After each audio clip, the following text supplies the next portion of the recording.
então apresentar a professora Ana Laura.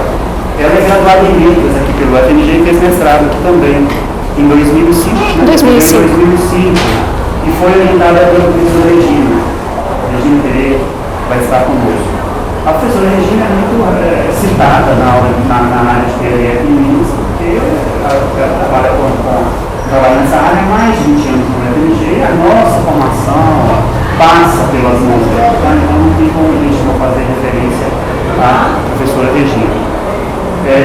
O título do trabalho de pesquisa da Ana Laura é o diálogo colaborativo de hispano-falantes e a coavaliação de tarefas escritas em português como segunda língua. E a palestra dela vai falar sobre a experiência dela no Chile. Ela é professora da Universidade de Santiago do Chile. Lá vocês falam o SAT? O SAT. O SAT. Então eu falo o SAT é a Universidade de Santiago do Chile. Isso. Ela fala uns livros sobre essa aqui. Exato. E só uma particularidade, né? A professora Ana Laura atuava aqui na UFMG, casou-se com um aluno de PRF. Hoje é filho de chileno, no Brasil, né? Tá estudando. Fala português? Fala só português. Esqueceu o espanhol. Então, se esqueceu, eles falam temporariamente, é imerso. Uma variável importante. Então, Ana Laura, você tem aí uns 40, 50 minutos para fazer a exposição e depois a gente abre para as perguntas. Obrigada. Nossa, eu que agradeço. Bom, então, eu sou Ana Laura, eu agradeço muito a oportunidade de poder apresentar para vocês a minha experiência como professora de português como língua estrangeira. Isso começou há muito tempo atrás, na aula da Mônica, lá na UFMG, no ano 2000, quando eu comecei a assistir às aulas como candidata a estagiária, nem sabia se seria selecionada, e com ela eu aprendi a dar aulas de português, e desde essa época eu trabalho com o ensino de português como língua estrangeira. Enquanto eu fazia meu mestrado e quando também terminei a minha graduação, também dei aula de português como língua materna em escolas públicas e escolas particulares aqui em Belo Horizonte.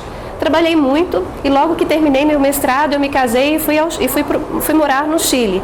E quando cheguei lá, não sabia se teria alguma oportunidade de trabalho com o português, mas ia tentar alguma possibilidade. Logo no ano seguinte, sim, essa possibilidade apareceu e se materializou aqui na Universidade de Santiago do Chile. Se chama USAT na nossa forma carinhosa de falar. Bom, para falar sobre essa minha experiência, eu organizei a minha apresentação da seguinte forma. Primeiro, eu vou falar quais são os objetivos dessa exposição, vou fazer uma pequena apresentação pessoal, agora que já foi apresentar até o Diego, que é o meu bebê. Vou falar um pouco do contexto educacional chileno e onde é que o português está nesse contexto educacional, para que vocês entendam que é aparentemente muito bonito tudo que eu mostrar aqui, mas na realidade as dificuldades são muitas.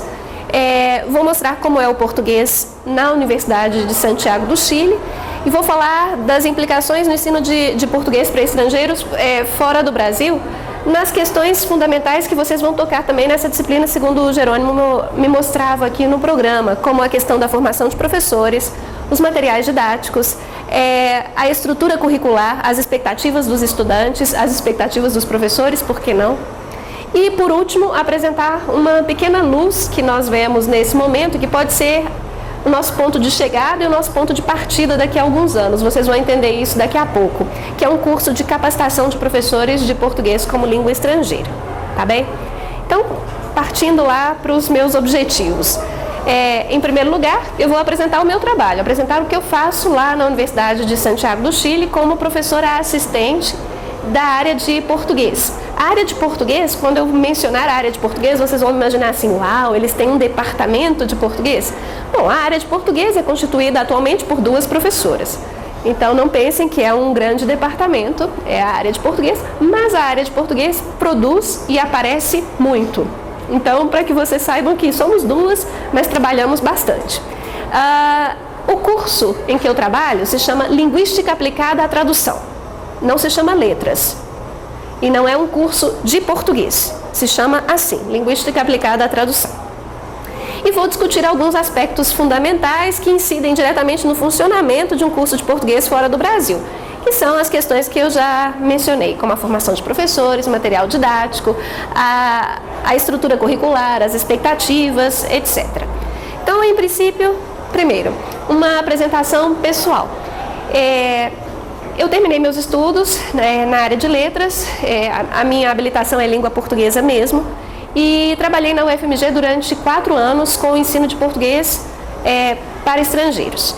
Nossos grupos lá na UFMG eram grupos mistos, não havia grupos de somente uma nacionalidade.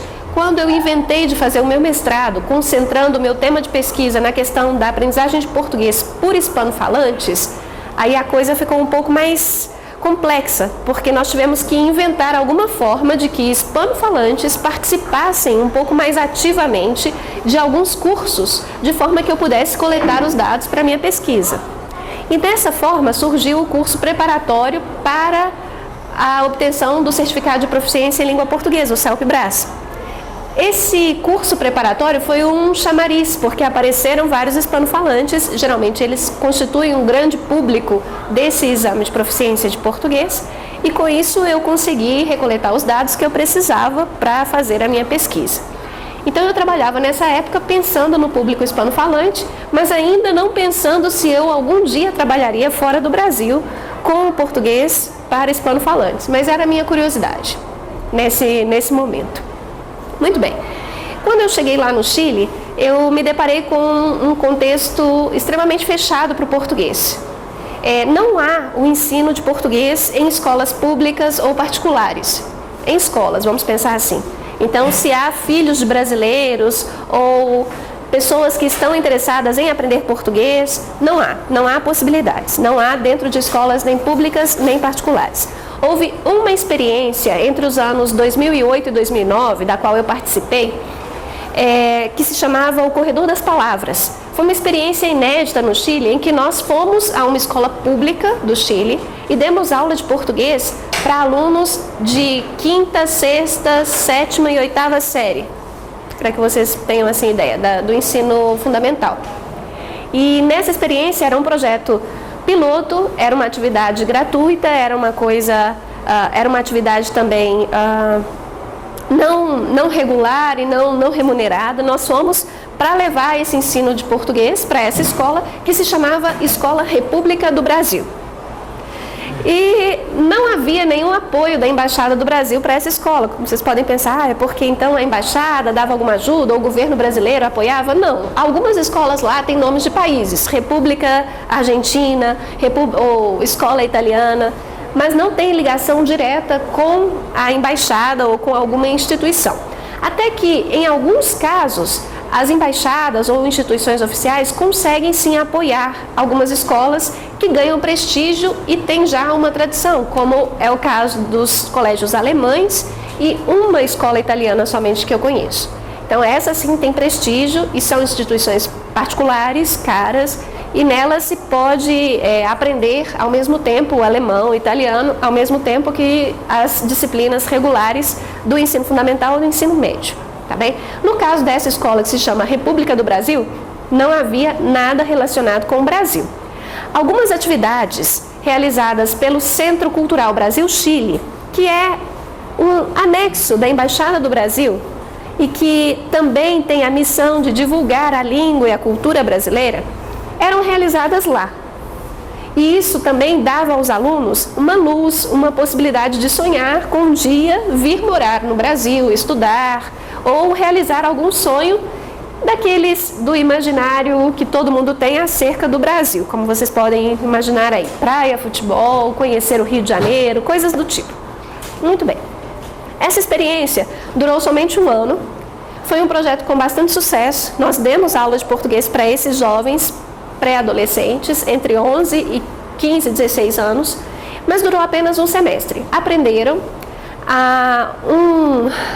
um programa da Rede Globo que se chama Globo Universidade, foi lá e fez um programa conosco e gravou os meninos conversando e cantando músicas em português, e era uma aula não convencional de língua portuguesa. Não era só o professor mostrar para os alunos como é que se escrevia ou como falava determinada palavra ou frase em português.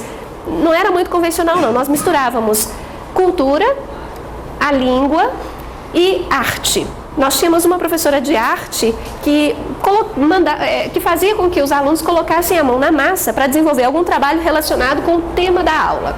E nós tínhamos alguns tópicos, como infância, brincadeiras, o outro caso eram esportes. E a partir desses tópicos a gente desenvolvia as atividades com as crianças, sempre conversando com elas em português, crianças pré-adolescentes. Sempre conversando com elas em português e, ao mesmo tempo, ensinando a língua de forma bem lúdica, de forma bem interessante. Isso tinha que ser dessa maneira também, porque era uma aula depois do horário regular das aulas. Portanto, se nós ainda fizéssemos com que os alunos continuassem sentados nas suas cadeiras da mesma forma como já tinham passado todo dia, provavelmente eles não aceitariam esse tipo de aula de português e rapidinho escapariam para outras coisas. A assistência não ia ser nada regular e a gente precisava que os alunos fossem um pouco mais regulares. Portanto, tirando essa experiência que eu estou contando aqui de ensino de português numa escola pública, não havia mais e nunca houve mais. Como é que se faz então se uma pessoa quer estudar português lá no Chile? Vai a algum curso que ensina línguas estrangeiras, como francês, alemão, italiano, português. Eu quero estudar português. E faz a sua matrícula no português. Esses cursos, em geral, contratam professores brasileiros, muitas vezes não professores, ou seja, não são formados, não têm uma formação didática, metodológica na área de ensino de português, são brasileiros que por algum motivo estão desempregados ou estão buscando alguma oportunidade de inserção no mercado profissional lá, e acabam aceitando dar aulas de português como um bico. Portanto, vocês podem imaginar que também é muito artesanal essa questão ainda do ensino de português como língua estrangeira por lá. Quando eu descobri que havia uma universidade em que se ensinava o português, foi quando eu descobri que também nessa universidade havia uma convocatória para um concurso público para professor de português. Eu descobri isso de um dia para outro. Me avisaram numa quarta-feira que na sexta-feira se fechava esse processo de seleção e eu tinha que entregar os documentos. De acordo com os requisitos lá, eu tinha a possibilidade de comprovar a minha experiência com o ensino de português, porque exigiam 7 anos de ensino de português, mestrado, doutorado na área, etc. Eu não tenho doutorado, eu tenho só mestrado.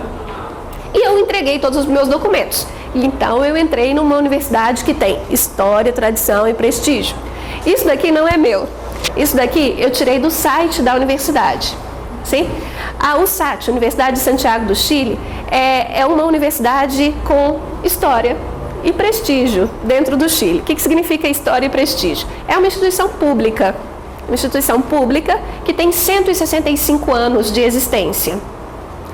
É considerada a terceira universidade do Chile em números de publicação, números de aluno, números de pesquisa, números de tudo. Por que a terceira? A mais famosa é a Universidade do Chile. Essa é a mais famosa. Então, quando vocês ouvirem algo do Chile, certamente estarão ouvindo algo relacionado à Universidade do Chile. A Universidade de Santiago do Chile não aparece tanto assim. Ela tem tradição. A tradição está numa questão histórica, política e social. Vou explicar para vocês como.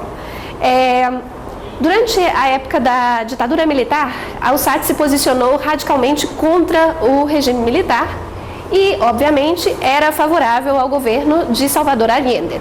Isso nos anos 70. Com esse posicionamento em apoio ao governo de Allende, a universidade ficou conhecida, e é conhecida até hoje, como uma das universidades de extrema esquerda no Chile. Essa característica faz com que a universidade tenha também uma rede de apoio e proteção social muito grande aos alunos que entram. E os alunos que entram têm um perfil socioeconômico baixo, ou seja, são alunos pobres do Chile que estudam lá.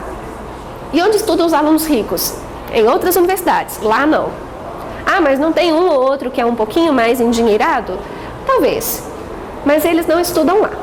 Tá bom? De modo geral, não estudam lá. Isso também é importante, mas o que significa ser pobre? Talvez aí é uma discussão mais no âmbito da sociologia, mas são alunos que realmente não têm dinheiro para pagar o ônibus e chegar até a universidade. São alunos que têm muita capacidade e por isso são selecionados para uma universidade de prestígio dentro do Chile, já que na prova de seleção universitária, lá há uma prova só, unificada para o Chile todo, um vestibular único. Eles tiram as notas mais altas. E eles têm umas notas muito altas e poderiam escolher outras universidades, mas preferem essa, que tem uma tradição política, histórica e social muito mais forte.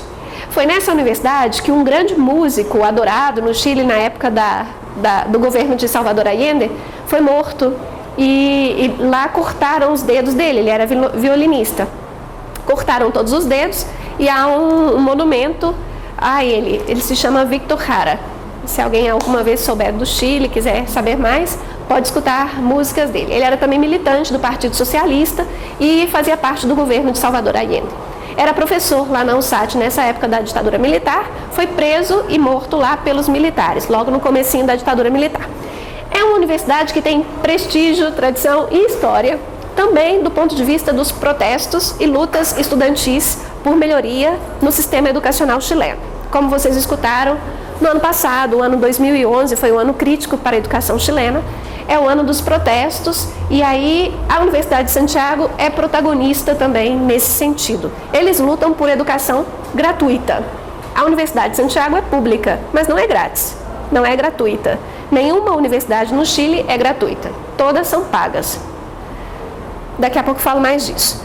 Lá no Chile, gostam muito, muito de rankings. Aí, para que vocês conheçam um pouco mais sobre essa forma maluca de se posicionar no mundo que os chilenos têm, eu trouxe aqui um monte de ranking para vocês saberem. Então, é uma universidade que tem 165 anos, são 66 cursos de graduação, mais um programa que se chama Bachillerato. É um programa tipo college dos Estados Unidos, um programa de formação humanística ampla, e logo depois o aluno escolhe que tipo de graduação quer fazer, né? É mais ou menos nesse sentido. Tá bom. Sobre os rankings, então. Terceira melhor universidade chilena para os estudantes de segundo grau, eles que afirmam isso. Quarta melhor universidade chilena, segundo a revista América Economia. Sexta melhor universidade chilena para altos executivos e profissionais de elite, que contratam alunos. 10ª melhor universidade latino-americana entre as 200, segundo esse ranking aqui. Adoram ranking. É uma universidade acreditada, o que significa também uma universidade acreditada. É um processo de credenciamento que o Ministério da Educação outorga às universidades que cumpram determinados parâmetros de qualidade, de formação, de estrutura, infraestrutura, etc. Então, ser uma universidade acreditada conta bastante, principalmente na questão de escolha. Por que eu vou estudar em uma universidade pública se eu tenho que pagar e não vou pagar uma universidade particular? Um dos motivos tem que ser porque as universidades públicas, em geral, estão acreditadas, cumprem as normas estabelecidas pelo Ministério da Educação. E como que é essa acreditação? Essa acreditação é feita por uma agência particular, não é do governo, que estabelece uma nota para essa universidade. E segundo essa nota, a universidade pode funcionar acreditada, ou seja, credenciada, durante 3, 4, 5, 6 ou 7 anos. O mínimo 3 anos, o máximo 7 anos. A nota máxima só foi dada a uma universidade chilena, a Pontifícia Universidade Católica do Chile. Os 6 anos, sim, a USAT tem. A Universidade do Chile também tem 6 anos de credenciamento. Só para que vocês saibam que então como conseguir a nota 7? Se a agência particular pertencer à Universidade Católica, é muito difícil que você consiga uma nota máxima. É isso que acontece lá. A agência principal, acreditadora de universidades, pertence a uma fundação da PUC. Portanto, é muito difícil que ela consiga desvirtuar um pouquinho o olhar de uma universidade particular com uma excelente infraestrutura e uma excelente organização para uma universidade pública que tem problemas. Vamos dizer assim. Não vou falar alguns, tem muitos problemas. Muito bem, então esse é o contexto em que eu trabalho. Esses rankings estão publicados na página da Universidade de Santiago. Para eles é muito importante se autodefinirem como terceira melhor, primeira melhor, segunda melhor, estamos no ranking, não estamos no ranking, inclusive para acordos internacionais de cooperação, é super importante para eles. E o que isso implica? Bom, pagamento. Os alunos do curso em que eu trabalho pagam, só para que vocês tenham uma ideia, por ano, em torno de R$11 mil para estudar o curso de Linguística Aplicada à Tradução. Não é o mais caro. O mais caro é o de Medicina, como vocês podem imaginar, que custa cerca dos R$20 mil por mês. Tá bem? Por mês não, por ano. R$20 mil por ano. Sim? Mas esse é o curso de Linguística Aplicada à Tradução, é um curso da área de Ciências Humanas, está dentro de um departamento que se chama Departamento de Linguística e Literatura. Não é um departamento de letras, é um departamento de Linguística e Literatura. E esse departamento de Linguística e Literatura está, por sua vez, dentro da Faculdade de Humanidades. Tá bem? Então, letras não existe. O que existe é um curso de Linguística Aplicada à Tradução, filiado ao Departamento de Linguística e Literatura, que imparte também cursos de Pedagogia em castelhano, Pedagogia em inglês e Linguística Aplicada à Tradução. São 3 cursos. Tá bem? A Faculdade de Humanidades tem aí os seus cursos tradicionais, como Filosofia, História, Jornalismo, Psicologia. Esses são os clássicos e são considerados cursos de grande prestígio, tradição, história, etc. Bom, esse curso em que eu trabalho com esse nome tão grande é chamado dessa forma porque durante sua criação, o curso foi criado no ano 1995. O primeiro ingresso foi no ano 1995. Esse curso tem esse nome porque se chamasse somente tradução, iam confundi-lo com cursos técnicos da área de tradução. E para dar o caráter acadêmico, científico para o curso, sugeriram a incorporação da linguística aplicada à tradução. Então é por isso que se chama assim. Carinhosamente, nós o chamamos de tradução. E os alunos também assim o chamam. Só que tem um nome grande demais e as pessoas pensam, uau, é isso tudo? Sim, é um curso de tradução, tem pesquisa, os alunos precisam fazer um trabalho de conclusão de curso e é um trabalho de pesquisa, portanto, não tem nada a ver com um curso técnico. Tem esse nome tão grande assim. Muito bem. O curso dura 5 anos, tem 10 semestres. São 2 menções que os alunos têm a escolher quando ingressam a esse curso. A primeira opção é o inglês, português e espanhol. E aí está o português, a área de português. A outra opção é inglês, japonês, espanhol. Obviamente, essa daqui, inglês, japonês e espanhol, começou primeiro, no ano 1995, devido aos fortes laços que existia entre Chile e sua relação com a APEC, que é a Associação Comercial do Pacífico. E aí englobava a Ásia e todas as relações comerciais e econômicas com a Ásia e Pacífico. Daí, o governo japonês viu que era uma oportunidade de doação e de marcar a sua presença na América Latina. E doou laboratórios, computadores, gravadores, cabines de interpretação e todo o apoio ao curso nesse momento, isso nos anos 1995. Com o passar do tempo, todo esse apoio da Embaixada do Japão foi diminuindo, assim como as trocas comerciais entre Chile e Japão também. Dessa maneira, logo perceberam que havia um outro mercado emergente nesse momento, que era o Mercosul. Então, com o advento do Mercosul no ano 2000, rapidamente inseriram a menção português no curso. E aí foi a grande novidade. Lógico que nessa época abriram um curso sem ter professores, vamos estudar português, mas ainda não havia professores, não havia uma grade curricular bem organizada, mas abriram.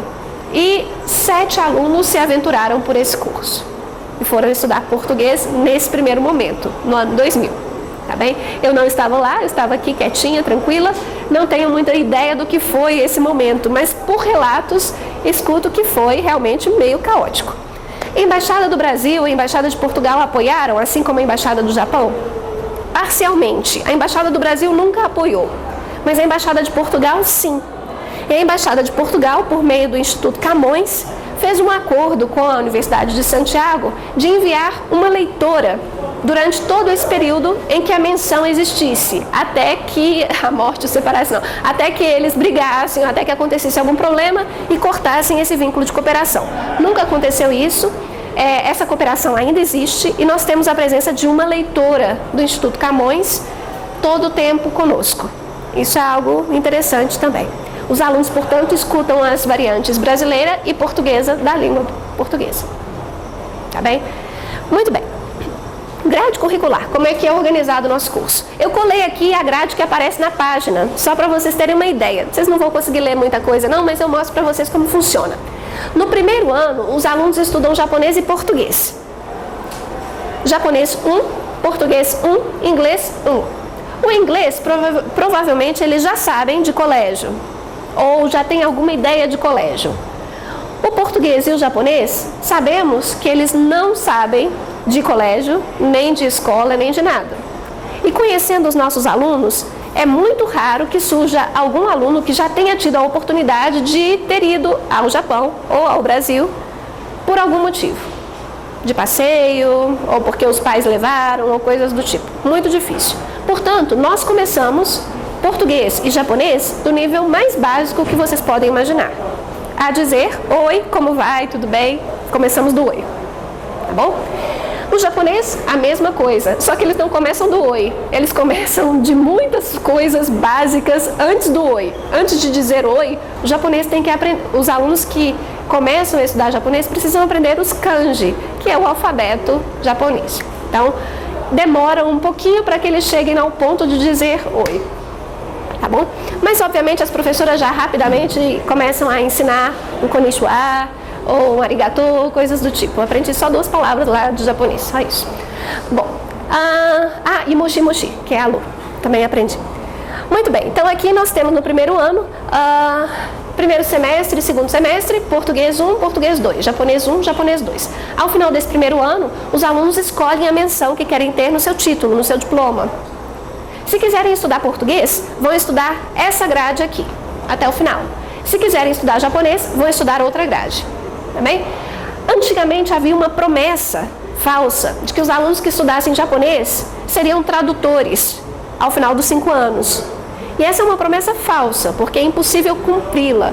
Se nós formos pensar, o japonês, para que os alunos tenham o domínio da língua japonesa ao ponto de traduzi-la, precisam de muito mais tempo de dedicação e estudo da língua japonesa que esses 5 anos da graduação que nós oferecemos. Eles saem com um nível bastante bom da língua japonesa, é um nível intermediário, comparando com o CELPE-BRAS seria uma nota 3, um nível intermediário, mas não ainda habilitados para uma verdadeira tradução. Apesar disso, vocês devem estar pensando assim, puxa, mas quem é que vai estudar japonês? Todos os alunos entram nesse curso para estudar japonês. Muito raramente nós escutamos alguém que diz, no primeiro ano, primeiro semestre, aula 1, eu estou aqui para estudar português. Os alunos entram pelo japonês e ao final de 1 mês de estudos optam pelo português. Ah, porque é mais fácil? Bom, essa mentalidade sempre existiu e nós estamos lutando e já conseguimos fazer que essas palavras de que português é mais fácil desapareça do vocabulário deles, porque não é mais fácil. E há uma complexidade muito maior em termos de aprendizagem da língua japonesa, nós tratamos que eles entendam essa complexidade, mas falar que vão escolher português porque é mais fácil, nós já definitivamente cortamos, porque isso também que chegava a doer. Então quer dizer que nós só recebemos alunos ruins, os alunos que têm as notas mais baixas? Não, não é verdade. E vocês vão ver que não é assim. O fascínio do japonês vem pela grande influência da televisão, da mídia, dos animes. Você chega na sala, os alunos são jovenzinhos, têm 17, 18 anos, com cabelo rosa, cabelo azul, cortado assim, meninas com uma micro saia, com roupa de bonequinha. E é exatamente o estereótipo, o perfil desses animes que chegam lá no Chile. Portanto, rapidinho o cabelo começa a ficar mais normal, a roupa começa a ficar mais normal e eles começam a perceber que o português não é mais fácil, mas sim tem muito a apresentar para eles. Aí começam a gostar. Tá bem? Como vocês podem ver, nós temos aqui nessa nossa grade de língua portuguesa 1 até língua portuguesa 7. E aqui no 6º semestre começam a aparecer as disciplinas de tradução propriamente tal. Portanto, antes do semestre 6, os alunos estudam língua portuguesa, estudam redação, fonética e fonologia, tem comunicação oral, tem uma disciplina que se chama gramática contrastiva, português e espanhol, tem disciplina de produção escrita, ou seja, os alunos estudam a língua para depois começarem com as disciplinas de tradução propriamente tal. E são disciplinas práticas e teóricas. Tá bem? Já vou mostrar para vocês alguns modelos de aula para que vocês vejam como funciona. Bem, como é que nós fazemos lá no Chile em relação à distribuição de aulas? Como eu disse a vocês, a área de português é pequena. São 2 professoras de planta. Significa que só nós 2 fizemos concurso e somos da universidade. Os demais professores são professores por hora, com exceção da leitora, que não pertence a nenhum desses níveis. A leitora é a leitora. Sim? Então, o perfil dos nossos professores é o seguinte: nós temos 2 doutoras, nós temos nessas 2 uma leitora e uma doutora que é professora por hora. Tá bem? Ah, mas como a universidade não faz um concurso para contratá-la? Não há dinheiro. Como é o financiamento da universidade? A universidade recebe dos alunos o dinheiro das mensalidades, das matrículas, etc. E só 14% do seu orçamento é financiado pelo governo. E o resto? O resto a universidade tem que gerar. Então ainda não há dinheiro para a contratação dessa professora, que é doutora pela USP. Tá bem? Nós temos uma candidata doutora, temos 2 professoras que têm o nível de mestrado, temos 2 tradutoras que são formadas por esse curso e voltaram depois de alguns anos para dar aula no curso. E isso também é uma contribuição bastante boa para nós, porque elas passaram pela experiência de serem alunas e voltam agora com a experiência também já profissional, de terem trabalhado, saído, etc. E voltam já para ajudar a construir o curso de uma forma mais objetiva, de uma forma como o mercado gostaria que esses alunos chegassem. E temos uma professora sem formação universitária na área de ciências humanas. Mas pode isso? Não pode. Mas não há professores. E nós temos um grande dilema. Faltam professores de português lá no Chile. Ah, mas como é que essa professora entrou aqui? Bom, essa professora entrou porque eu tinha que vir para o Brasil. Ela entrou porque não havia mais nenhuma opção. Sim? E nós passamos um sufoco. Vocês podem pensar assim: uau, mas é muita gente, está tudo muito bem. Qualquer coisinha que cair aqui, qualquer problema que aparecer, desaba toda essa estrutura bonitinha que nós temos. É como carta de baralho empilhadinha. Qualquer uma que você tirar, cai tudo, cai toda a torre de cartas. Bem, com esses professores atuais, atuando como professores por hora, nós temos um problema grave, que é a pouca produtividade de pesquisa. Porque nós 2 que somos professoras de planta da universidade, nós temos que dar conta de aulas, atendimento aos alunos e fazer as pesquisas. Mas nós somos professoras meia jornada. Significa que nós trabalhamos 22 horas semanais na universidade. Isso em teoria. Na prática nós trabalhamos muito mais, mas o nosso contrato é de 22 horas semanais, não é o contrato pleno de 44. Somos 2 e fazemos sim pesquisa e damos aula, inventamos coisa, e eu inventei até de vir ao Brasil por uma bolsa que se chama Bolsa Santander, Jovens Professores e Pesquisadores, por isso que eu estou aqui. Então eu fiz um projeto, participei de um concurso, ganhei o concurso e vim fazer um projeto de pesquisa aqui no Brasil. Só que aí desmoronou a cartinha lá do baralho e alguém que não tem a formação, mas que tem a experiência com o ensino de português, teve que assumir algumas tarefas, aulas. Não é o ideal, não está certo, não pode. Tudo que vocês falarem aí e estiverem pensando é verdade, concordo. Só que não havia mais opções. E não há mesmo. Há professores aventureiros de português como língua estrangeira lá. Muitos aventureiros. Pessoas que jamais deram aula de português na vida ou jamais deram aula de qualquer coisa na vida. Não é só de português, é aula de qualquer coisa. E começam a trabalhar. Alguns se dão muito bem, talvez por talento, talvez por vocação. E outros realmente não vão bem. Como é que nós fazemos então? nós fazemos uma entrevista. Fazemos depois, pedimos que a pessoa conte sua experiência, pedimos que a pessoa faça um estágio nas nossas aulas, que assista às aulas e depois dê uma aula para que a gente veja o que a pessoa sabe fazer, como é que ela fala português, porque há pessoas que, estando fora do Brasil, não há pessoas, é uma verdade, estando fora do Brasil, a facilidade com que nós somos influenciados pela língua estrangeira é enorme. E rapidinho nós começamos a perder o português natural sem a interferência de palavras que não pertencem ao português. Eu ia falar algo aqui, ia falar aporte. E ia sair aporte. É uma palavra que não está dentro, ou seja, poderia estar dentro do dicionário, mas não pertence a esse nível de fala que eu estou tendo aqui agora. Sim? Então, é muito fácil que a gente misture as línguas com muita facilidade. E em sala de aula, é preciso policiar sempre a fala do professor. Porque costuma acontecer que nós comecemos a falar em português e rapidinho já passemos para o espanhol. E na conjugação dos verbos e já confundimos tudo. É normal. Então, nós pedimos que essa pessoa dê uma aula para ver também como ela fala português. Pedimos que ela elabore materiais, elabore uma aula e que a gente tenha lá um registro do que essa pessoa sabe falar, sabe fazer. Analisamos as expectativas dos alunos, porque os alunos nos dão muitas respostas e há uma coisa cultural, da cultura de aprender do lugar mesmo. Os alunos são muito carentes lá no Chile em termos de que a aula é dada pelo professor. O professor Jerônimo falou aqui que vai viajar e que um dia vai ser a Mônica, outro dia a professora Regina, outro dia eu jamais aceitaria. Seria motivo de revolta, apedrejamento, etc.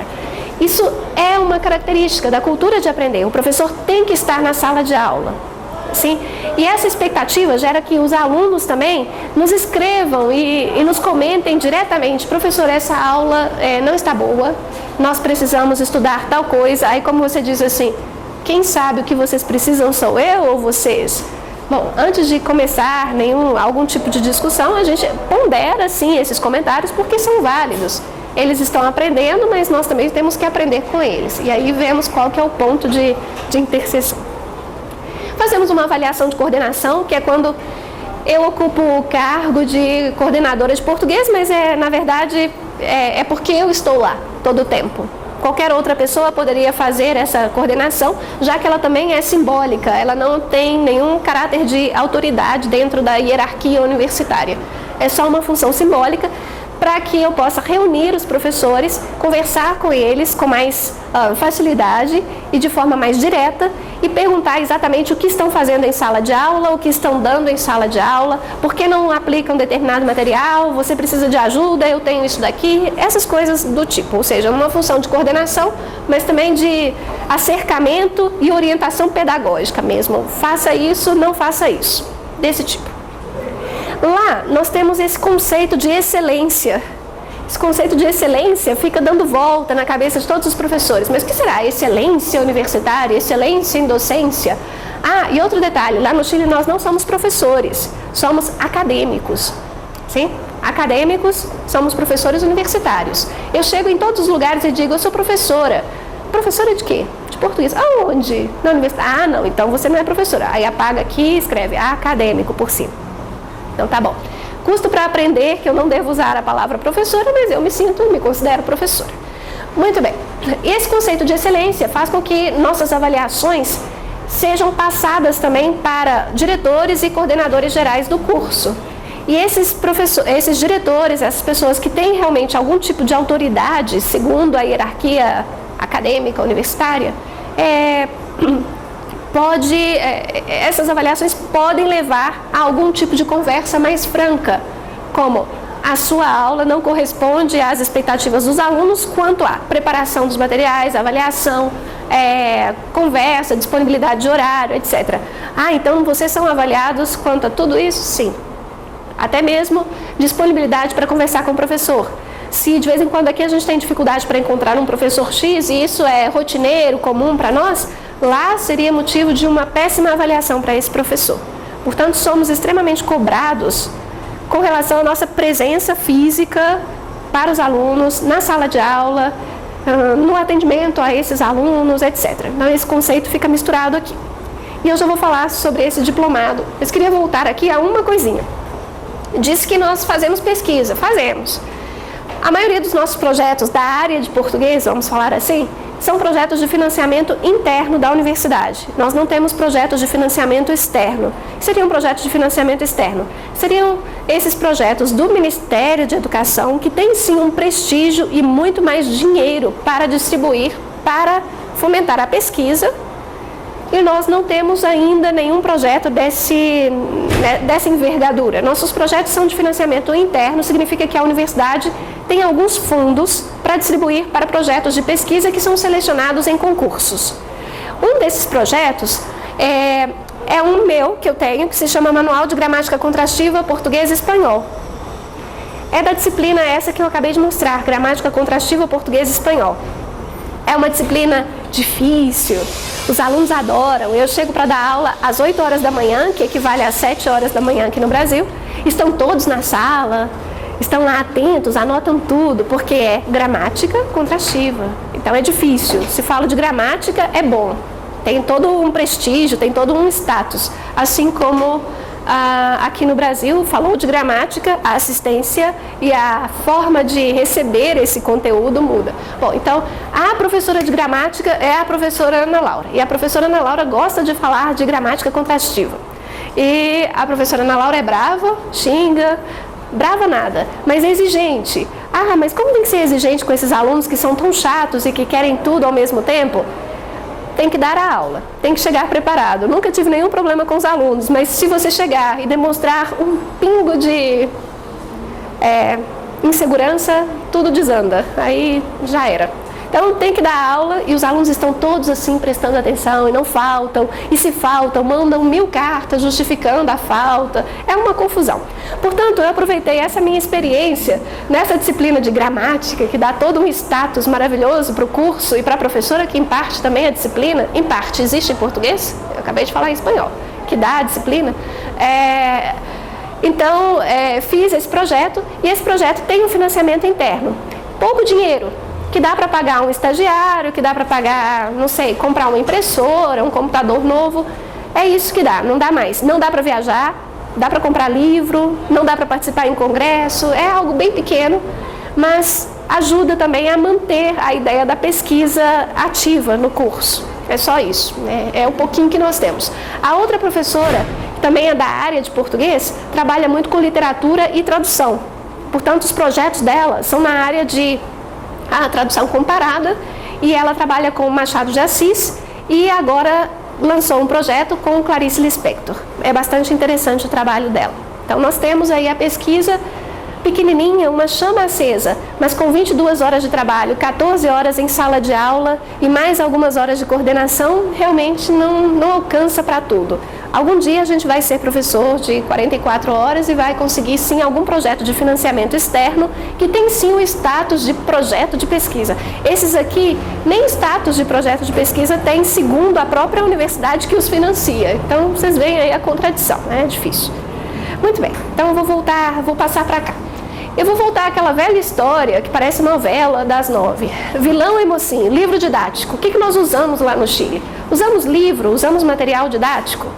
Bom, tem aquela história de que o livro didático é um material fabricado, artificial, que impede a criatividade dos alunos, limita o professor, etc. Tem a história de que o livro didático, se é bem feito, está dentro dos novos estudos da área da linguística aplicada, pode ser sim um recurso interessante, porque vai apresentar conteúdos adequados, vai apresentar modelos de linguagem e capacitação para professores que estão em formação, já sem experiência. Muito bem. Hoje em dia, há livros de português como língua estrangeira. Até o ano 2009, dos poucos livros que havia no mercado brasileiro, vamos dizer assim, só chegava ao Chile o livro Bem-vindo, que é um livro de uma editora SBS, uma editora internacional, e esse era o único livro que se encontrava em livrarias, em universidades, em qualquer lugar que você pensasse assim, quero estudar um livro eu quero aprender chinês, e aí é como se você só encontrasse um livro de chinês. O livro de português era esse, o livro Bem-vindo. De repente começaram a aparecer alguns outros, mas os cursos de idioma esses cursos particulares compraram um estoque imenso desse livro Bem-vindo. E esse livro Bem-vindo é repassado aos alunos de forma bastante natural, como se fosse assim: bom, você quer começar a estudar português? Perfeito, nós vamos começar, esse aqui é o livro que nós vamos usar. Isso é repassado para o aluno sem grandes dilemas, sem reflexão, sem nada. Vamos estudar com o livro Bem-vindo. Alguns professores chegam para serem entrevistados lá comigo e falam assim: e eu não tenho que usar o livro Bem-vindo? Eu digo: não use. Nossa, mas eu já até decorei esse livro? Sim, imagino que você já até decorou o livro, porque nesses cursos particulares o professor é obrigado a terminar o livro, pois cobrou-se do aluno a quantia referente a esse livro. Sim, então é complicado. Bom, o que é que nós fazemos lá? Materiais didáticos. Os materiais didáticos são os recursos que o professor cria para um determinado curso, conhecendo as expectativas e os objetivos desse curso, desses alunos. Pois é, aqui aparece o verbo criar. Criar é difícil. Criar implica tempo, implica experiência, dedicação e no etc. tudo aquilo que vocês quiserem acrescentar, como motivação, capacidade, interesse, talento, etc. Eu sempre sugiro aos meus professores, que são esses aí que eu apresentei para vocês, que criem seus próprios materiais e que nós não usemos nenhum livro. Por que não usar nenhum livro? Bom, porque os livros e os materiais, eles se repelem, se cobram, se potencializam, se aceitam, eles funcionam. O problema é que o nosso curso é muito específico. Nós precisamos aqui, no meu caso, ensinar a língua portuguesa para tradução. Não é ensinar a língua portuguesa para fazer os alunos funcionarem em língua portuguesa e saberem pedir na farmácia, perguntar onde fica o supermercado, ou reservar no hotel, ou conversar com alguém sobre o dia, ou escrever um texto sobre um artigo de jornal. Nós precisamos que os alunos saibam isso e mais um pouco. O mais um pouco é o conhecimento técnico do funcionamento da língua. Portanto, eles estudam gramática mesmo, e eles sabem o que é uma oração subordinada, substantivo, objetivo, direta. Tem que saber. Ah, mas tem que saber, vão fazer o que com isso na vida? Vão traduzir. E ao traduzir, esse conhecimento dessa estrutura e desse funcionamento da língua pode servir de alguma forma para sanar algum dilema, algum problema de tradução que ele encontrar por aí. Portanto, os livros apresentam um conteúdo bastante interessante, muito rico e que nos ajudam. O problema é que, ao mesmo tempo que eles nos ajudam, eles nos atrapalham e não servem todo o curso. Aí vocês pensam: bom, mas no nível 1, quando eles não sabem nada, um livro didático ajudaria muito. Ajuda. Mas nós não usamos um livro, usamos muitos. Usamos todos que existem, pegamos o melhor que há neles, fazemos apostilas, usamos a criatividade, mudamos tudo, misturamos com os materiais que nós produzimos. Essa é uma das formas como nós trabalhamos de maneira bastante mais interessante, assim. Nós encontramos como a fórmula do sucesso, vamos dizer assim, tá bem? Eu vou mostrar alguns modelos de aulas para vocês. Por exemplo, essa aula, uma aula de língua portuguesa 4 ou idioma português 4, como se chama também lá, idioma ou língua. Bom, idioma quer dizer que esse curso pertence a uma malha antiga. Nessa malha antiga, eu me refiro ao ano 2000. No ano 2000, quando foi criado o curso, todos os cursos de língua se chamavam idioma. Na malha nova, que foi colocada em marcha agora no ano 2013, todos os cursos de língua se chamam língua, o que também nos dá uma abertura na mente bastante boa, porque não é só técnico, não. Língua e cultura, língua portuguesa é algo mais que idioma. Mas esse aí é da malha antiga, se chama assim o curso. Bom, aqui é só um roteiro de aula, mas para que vocês vejam como é que nós produzimos o material. Dicas para arrependidos, conselhos. Então, os alunos recebem conselhos, recebem cópias de um material tirado de uma revista, de pessoas que dizem que já se arrependeram por não terem feito algo ou porque fizeram algo. Logo depois vem uma pequena discussão. E depois, vamos lá, Escreva dicas para o seu colega, para que ele nunca se arrependa. Vou fazer tatuagem, uma mudança de look, uma mudança de curso, etc. Então, os alunos vão fazer essas atividades, ainda em termos de conversa, nada ainda ligado à gramática, porque a aula tem a ideia é que toda aula tenha o treinamento ou abarque as 4 habilidades de ouvir, falar, ler e escrever. Nós tentamos de todas as maneiras que tudo isso aconteça em sala de aula e logo depois os alunos se enfocam também no tema da gramática e no tema da escrita em língua portuguesa, tá bem? Eles precisam ler charges também, apresentamos algumas coisas do tipo. Escreva uma manchete de jornal que poderia ter gerado essa charge, comente a charge, o que ela representa nos dias de hoje, qual seria outra possível representação da sociedade no seu país, etc. Uma leitura, A Rede dos Idiotas. Esse é de um texto de um colunista da Folha de São Paulo, Gilberto Dimenstein, e ele comenta aí que todas as pessoas estão aí conectadas o tempo todo e são todos uns idiotas, porque agem como se o mundo estivesse rodando de forma alheia a essas pessoas. Muito bem. Então, aqui já começamos o foco na língua. E a ideia era trabalhar, então, o infinitivo pessoal em português. Aqui ainda a introdução seria infinitivo pessoal e impessoal, mas é um tema polêmico para hispanofalantes. Talvez para vocês só saberem quais são os temas polêmicos. O futuro do subjuntivo é polêmico? Não. O que é polêmico? Infinitivo, pessoal e impessoal. Querem falar assim, hoje minha aula vai ser difícil, vou arrebentar com esses meninos? Então vou falar sobre infinitivo pessoal e impessoal. Muito bem. Escreva a frase seguinte com as suas palavras. A Rede dos Idiotas. Esse é de um texto de um colunista da Folha de São Paulo, Gilberto Dimenstein. E ele comenta aí que todas as pessoas estão aí conectadas o tempo todo e são todos uns idiotas, porque agem como se o mundo estivesse rodando de forma alheia a essas pessoas. Muito bem. Então, aqui já começamos o foco na língua. E a ideia era trabalhar, então, o infinitivo pessoal em português.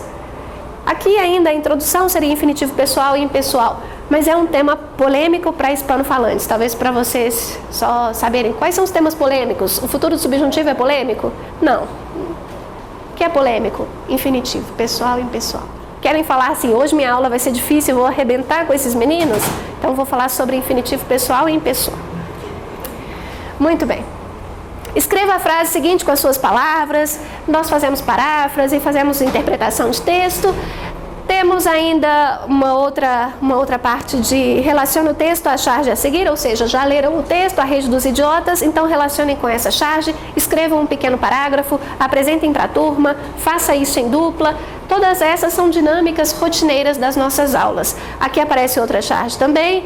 E escreva uma carta ao autor do texto, A Rede dos Idiotas, Gilberto Dimenstein, expondo um argumento contrário a alguma de suas ideias. Uma das coisas que nós tentamos colocar também em todas as aulas, com esse material que é produzido por nós, é uma tarefa comunicativa. Isso fica de para casa, isso fica de trabalho em dupla, mas sempre há uma tarefa no final das aulas. Então, além de escutarem, verem uma entrevista, ler o texto, trabalhar a língua, tem uma tarefa para fazer. As aulas duram 1h30. Os alunos têm sim o domínio da língua que os capacita a desempenhar, a fazer essas coisas. Para vocês verem, outro mais, e esse aqui é interessante. Trabalhamos literaturas nas nossas aulas. E essa daqui é uma das aulas que eu fiz no ano passado, em que eu trabalhei 4 contos do livro Feliz Aniversário, de Clarice Lispector. Então, em primeiro lugar, como é que nós trabalhamos literatura? Sim, vocês vão ler, isso daqui é para a aula do dia 23. Qualquer dúvida vocês podem me perguntar. Se quiserem conversando sobre os contos ao longo das próximas aulas, estaremos aí todos com a leitura fresquinha para conversar, mas a aula em que vamos discutir é essa aula. Muito bem. Todos chegam com o livro lá na ponta da língua, já leram, já discutiram, e nós fazemos aí uma pequena apreciação dos contos, uma pequena leitura coletiva. E para fazer isso, esses eram os contos que eu tinha selecionado. Escrevam em linhas gerais os contos lidos. É uma avaliação individual. Morrem de medo de falar que não gostaram. Sim? E eu digo, por favor, vocês podem falar, não gostei, não entendi, é muito louco. Podem falar. E eles morrem de medo de falar que não gostaram. Então a ideia também é incentivá-los para que falem aquilo que perceberam desses contos, se realmente não gostaram, se gostaram mesmo, se isso os levou a pensar em outras coisas, são coisas do tipo. Muito bem, então depois dessa conversa, eu faço uma pequena exposição sobre Clarice Lispector dentro da literatura brasileira, o que ela representa, o que ela já escreveu, etc. Falo algumas coisas que são típicas desses contos específicos, como o momento da epifania, que é algo muito típico da Clarice Lispector, e logo depois começo já a pedir que os alunos façam coisas, exercício individual, como relacionar um dos contos com a imagem a seguir, ou com a notícia de jornal aqui, e aí os alunos têm que pensar, isso é resposta oral na hora? Sim, porque essa aula é uma aula mais de conversação. Logo depois que passar toda essa parte de conversa e de relacionamento, dos dados curiosos sobre a Clarice Lispector, eu apresento qual é o trabalho em grupo que eles vão fazer com esses contos. E os alunos têm que escrever um texto crítico em que se analisam 2 contos de Clarice Lispector, segundo os aspectos mais característicos de sua obra. É necessário que o texto contenha uma descrição dos contos, dos personagens, a epifania e a leitura que o grupo faz dos contos. Aí morrem de medo, não? Como eu vou falar o que eu li, o que eu entendi? Aí vocês pensam assim, uau, mas isso é coisa pra gente avançada. É coisa pra gente avançada sim. Deixa eu mostrar pra vocês aqui o próximo. Esse é um texto de um aluno meu. O que ele fez a partir dessa minha solicitação? Posso ler só assim um pedacinho para que vocês vejam o que eles são capazes de produzir com todas essas aulas que nós damos, com tanta tarefa, com tanta falação. Na verdade, a natureza humana é incrivelmente complexa, pois, de certa forma, somos prisioneiros dentro de nossos corpos e nossa mente sempre está viva, presente e reagindo. Nunca deixamos de ser, nem de ler a realidade, talvez só quando dormimos. É por isso que a linguagem seja talvez uma ilusão e a possibilidade de nos comunicar entre seres humanos uma estranha mentira. O amor não está nas palavras, está nos abismos insondáveis de cada pessoa, pois a coisa rara também tinha coração. E apesar de tudo, estava rindo e não parava de rir.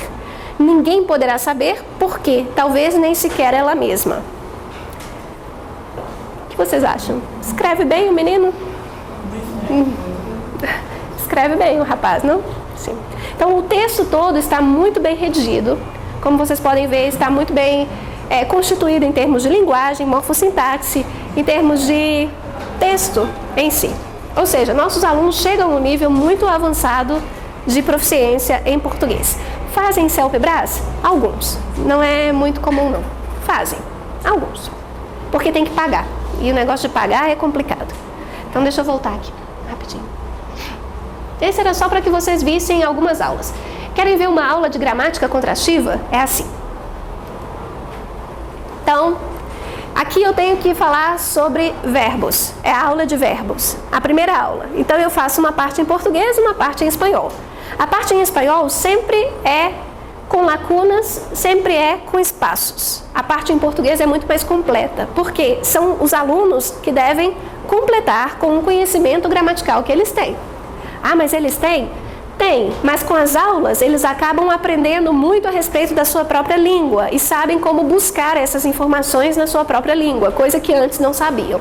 Então nós temos que falar sobre verbos, eu coloco assim, faço uma aula teórica mesmo do que é a classificação dos verbos, como que eles se definem, etc., o que é forma verbal, infinitivo, modo, tempos, coloco esse quadro aqui que adoram, todos os tempos em português, todos os tempos em espanhol. Peço para me darem exemplo, não acham exemplo de jeito nenhum de alguns tempos verbais do espanhol. E aí eu tenho que dizer, esse aqui está em desuso, pretérito anterior, só existe em alguns textos jurídicos muito específicos, e aí, é mesmo, um dia eu li, aí começam a buscar e reconhecem alguns tempos verbais. Então, o que é uma aula de gramática contrastiva? Uma aula de gramática contrastiva. Alguns tópicos gramaticais são selecionados, obviamente a gente não pode selecionar toda a gramática, mesmo porque toda a gramática seria ainda incompleta, mas nós selecionamos alguns tópicos gramaticais e esses tópicos são contrastados com tópicos equivalentes em espanhol. Equivalentes ou não equivalentes, essa é a ideia. Mostrar que há muitos pontos de concordância em termos de definição e em termos de conceitualização desses termos. E logo depois as diferenças de uso. E deixa eu ver aqui se aparece já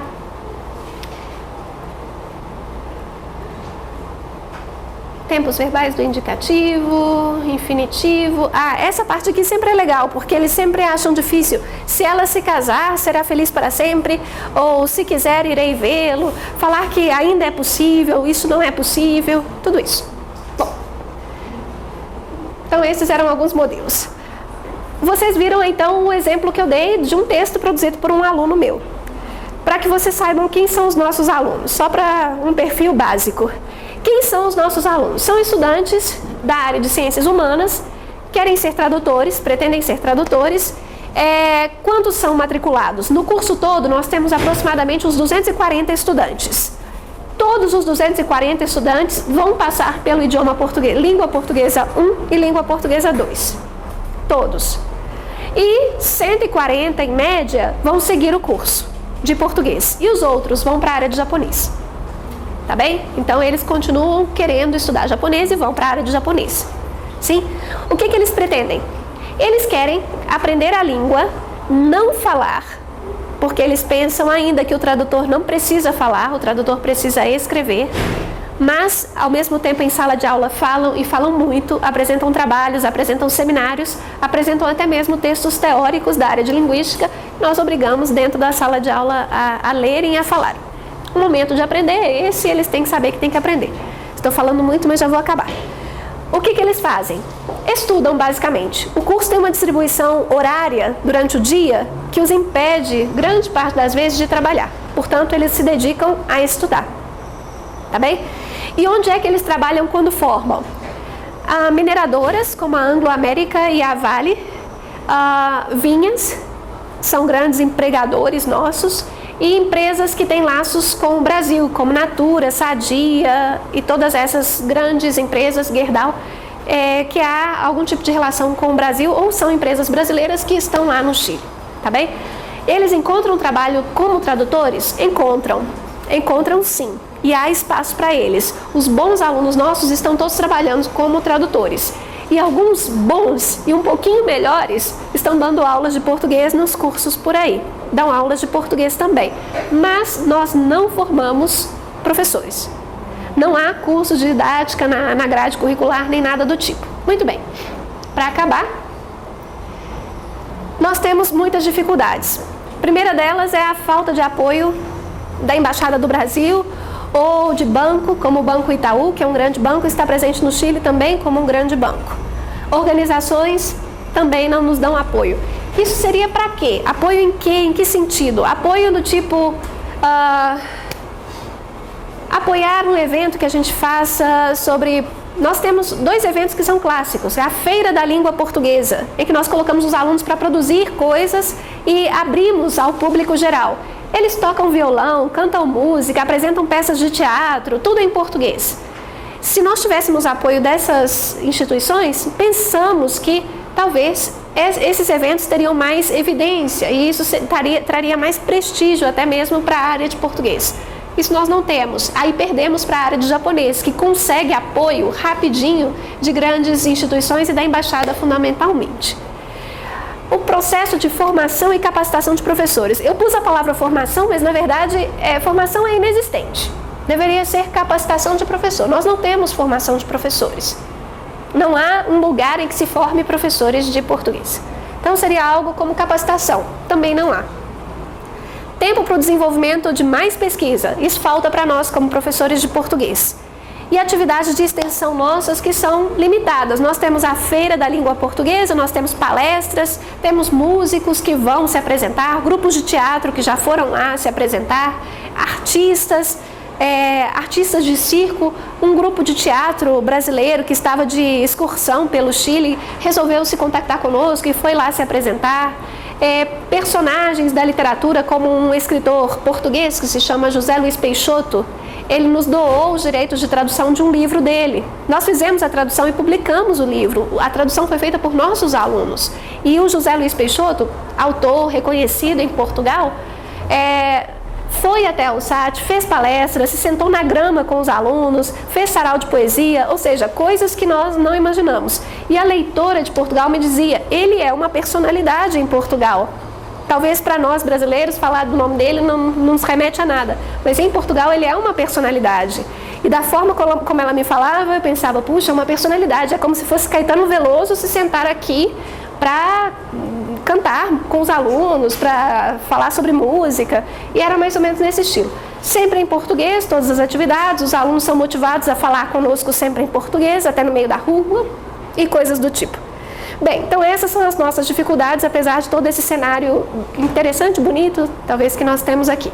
E a nossa última, que é uma proposta, que é o diplomado em português como língua estrangeira, para nós é uma hipótese e que poderia ser o caminho para a própria sustentação do curso. Se nós não temos professores de português capacitados lá no Chile, com experiência e com a formação adequada em termos de o que é a avaliação, o que é a aula, o que é produzir um material didático, por que não formar professores? Cursos que são chamados no Chile de diplomados são cursos de pós-graduação de curta duração, tá bem? E esses diplomados, em geral, têm entre 120 e 180 horas de duração, podem ser parcialmente à distância e presenciais, parcialmente à distância, e essa foi uma aposta nossa. Nós lançamos esse diplomado, esse projeto, em uma reunião de departamento, e foi aprovado sem nenhum problema. Quando o Jerônimo esteve lá no Chile com a professora Regina, viram que havia interesse do público que assistia às palestras, ao encontro de professores de português que nós fizemos lá, havia muito interesse, mas apesar do muito interesse, nós não sabemos se vamos ter alunos para esse curso, porque é um curso também pago, e a estimativa de preço é em torno dos R$ 2.500. Isso também significa muito dinheiro. O projeto está aqui, o mais importante daqui, para mostrar para vocês que existe, são as disciplinas que nós pensamos para ele. Vocês não vão conseguir ler muito, não? Deixa eu aumentar aqui.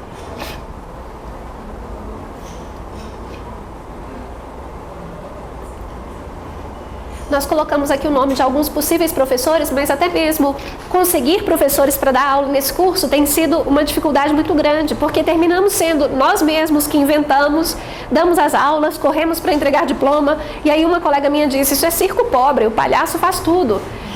Nós fazemos tudo, então é um problema muito sério colocar isso daqui em marcha, é um projeto interessante. Então os cursos seriam esses aqui, já temos aqui o total de horas à distância, total de horas presenciais. A ideia é que até mesmo argentinos ou uruguaios, se tiverem interesse, que participem também à distância, e que nos encontros presenciais nós facilitemos as chegadas deles ao Chile. Isso é um projeto, deveria ter sido colocado em marcha já nesse primeiro semestre de 2014, mas não foi, porque eu vim para cá. Então, se falta uma professora, não tem jeito de começar aqui. Nós vamos começar sim, em breve, e aí eu mando notícia para vocês. Então, é tudo. Eu volto lá na apresentação. Desculpa passar muito da hora. Eu espero que vocês tenham gostado. Estou disponível para as perguntas. Obrigada. Sim, faça. Curiosidade. Qual é o valor hora dos doutores? São duas doutoras, Nós somos fixadas e queremos saber o valor hora. Aí eu queria saber o valor hora dessas doutoras e o valor hora também da professora que não tem formação universitária. É diferente, sim, é diferente. Então, uma das professoras que tem doutorado é a leitora de Portugal. Ela, como leitora, ela recebe um salário do governo português, não interfere em nada no trabalho que ela realiza. O único que ela nos pede é que ela faça somente 8 horas de aula na graduação. 8 horas de aula geralmente são 2 cursos, e ela faz os 2 cursos de língua portuguesa 1. Ela faz o curso inicial. Aí os alunos escutam o sotaque português logo nas primeiras aulas, e já no língua portuguesa 2 já tem contato com professores brasileiros. Ela só fica no idioma, na língua portuguesa 1. No caso da professora que é doutora em linguística e que dá aula conosco, ela faz o máximo de horas que um professor por hora pode fazer lá. O máximo de horas que um professor por hora pode fazer é 16 horas. E ela faz 16 horas. O salário dela é mais alto. Eu não sei te falar assim quanto que seria por hora. Eu vou fazer uns cálculos mentais aqui para ver se... uns R$120 mais ou menos por hora. É uns 120, R$150 mais ou menos. Na Universidade de Santiago, os professores sabem, todos os professores da universidade sabem que é uma universidade em que se paga muito bem aos professores. Não aos professores por hora, mas aos professores que são de jornada, o salário é bastante alto. Há muitas discrepâncias no pagamento, até mesmo das universidades públicas, como é o caso da Universidade de Santiago, Universidade do Chile. Na Universidade do Chile, o salário é menor que na Universidade de Santiago. Mas aí você tem mais incentivos, pode pesquisar mais, pode viajar mais. Na Universidade de Santiago, não. Você é um trabalhador que tem que chegar às 8, sair às 5 e assinar o ponto, etc.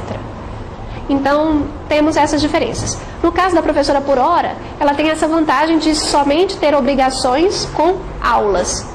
Ela não tem nenhuma obrigação administrativa. E até mesmo para os encontros com os alunos, ela fica por bondade e generosidade, porque ela não precisa ficar. Sim. É um problema. Ela ganha menos, ela faz somente um curso. Geralmente para os professores que são assim, sem formação nenhuma acadêmica na área de ciências humanas, nós oferecemos algum curso de 4 horas ou de 6 horas. Isso significa que ela vai 2 vezes por semana, faz as 2 horas de aula e vai embora. É um curso geralmente de metade da grade curricular, significa que é um nível intermediário, em que nós ainda podemos salvar qualquer coisa que não aconteça da forma como nós prevíamos. Então, se houver algum problema grave, nós podemos recuperar no semestre seguinte. Então, ela faz somente 4 horas, o salário é muito baixo, não chega a uns 250, 300 reais, é muito pouca coisa que ela recebe. Tá bom? Algo assim, só por alto, para você ter uma ideia, assim, por alto. Mas essa é uma das dificuldades nossas. Bom, gente, olha só, quero te agradecer, não. Nada, que isso. A gente tem tempo aí para dialogar com ela, mas eu queria lembrar o seguinte, aqui na América Latina, eu acho que os 2 países em que a situação do português como língua estrangeira está mais bem equacionada, na minha opinião, Argentina e Chile.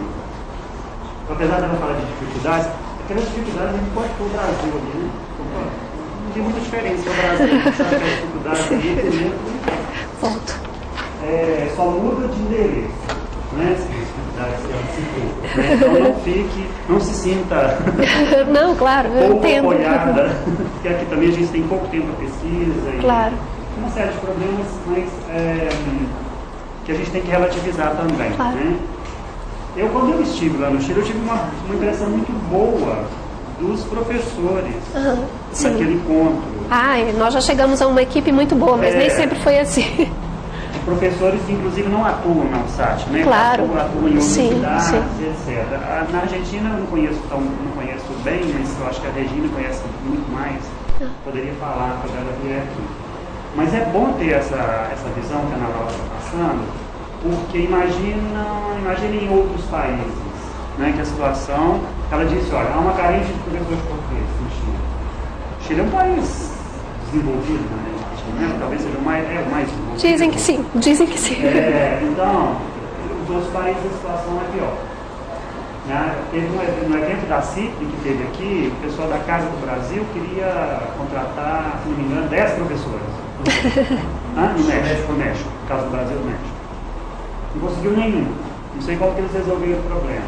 Então, há uma demanda para professores portugueses como estrangeiros fora do Brasil. Então, essa é uma verdade.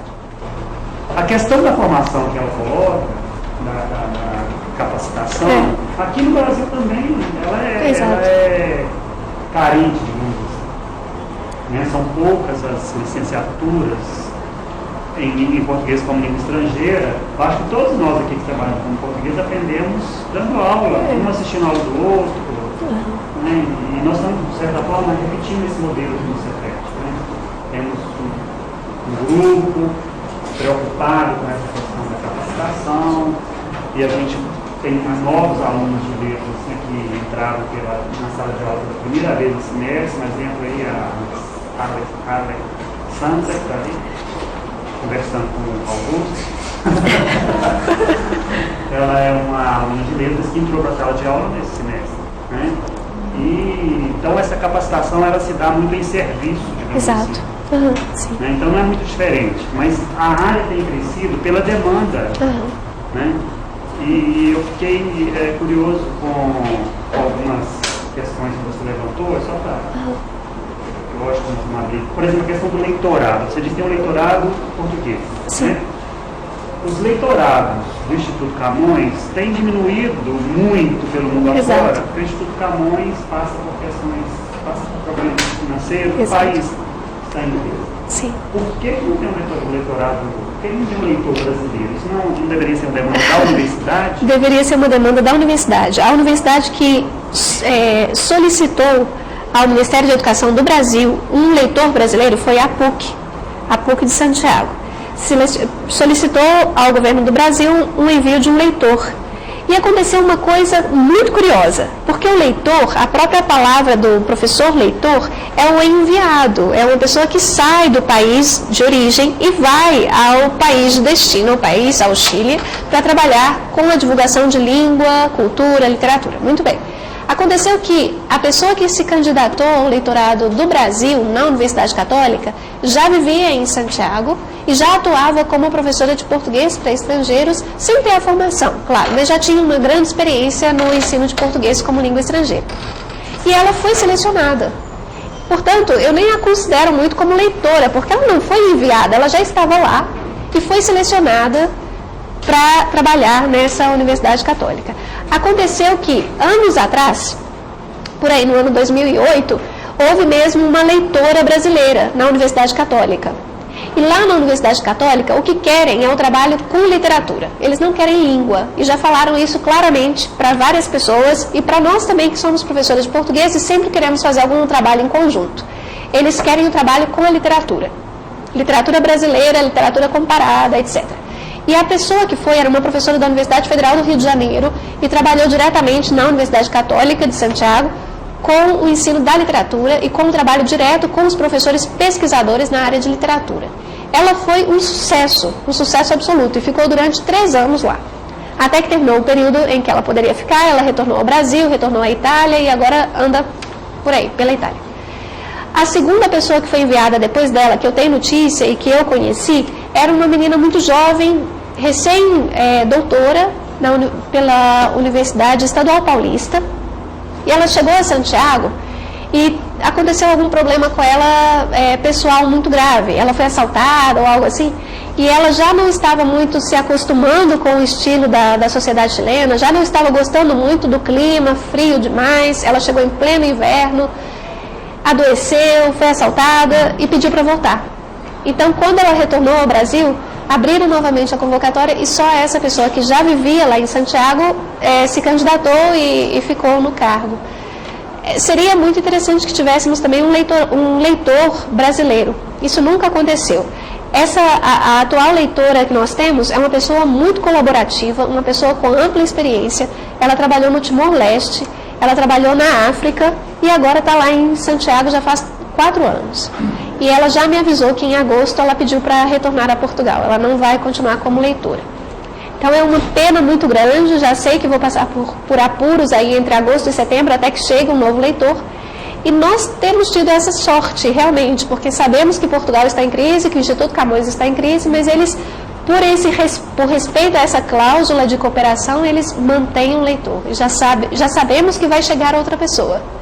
Não sei como será em termos de trabalho, como é trabalhar com essa atual leitora nossa. Mas é muito bem-vindo. É algo que só o nosso curso tem. Uma coisa que eu esqueci de falar durante a minha apresentação é que esse curso de português é o único do Chile em graduação. Português, no nível da extensão, até que é possível encontrar em pouquíssimas universidades. Mas é possível. Agora, no nível da graduação, é só lá. Aí, só para vocês verem que também o mercado é bem limitado, bem fechado. Pergunta, gente, para colocar essa fala. Acho que eu queria perguntar para vocês. Sim? Podia se apresentar, né? Meu nome é Andressa, eu sou professora de espanhol, língua estrangeira. Eu tenho meu doutorado na Espanha faz 2 anos. Comecei a trabalhar antes com espanhol como língua estrangeira e agora estou pensando também em desenvolver na área de português como língua estrangeira, conversar com a professora. E uma preocupação minha realmente no trabalho com hispanofalantes é a parte comparativa, né? Porque eu vejo, por exemplo, os meus alunos brasileiros, certas dificuldades que eles têm, né, com relação à gramática do espanhol. Eu não sei se a recíproca seria verdadeira. Normalmente, as pessoas que, por exemplo, dificuldade que eles têm de aprender pronomes complemento e algumas formas verbais aprender em português esses mesmos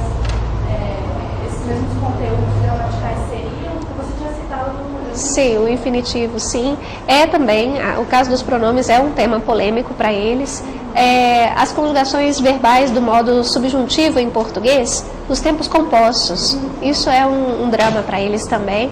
Mas eles têm. Tem sim, mas eles confundem muito. E lá no Chile há um que se pode usar como presente, passado ou futuro. E aí acabam que, quando nós apresentamos outros, eles confundem. No caso do hubiese e hubiera, lá no Chile é mais comum hubiera, como o verbo auxiliar. E aí eles terminam pensando que em português pode ser tivera para tudo. E o tivera não é a mesma coisa que...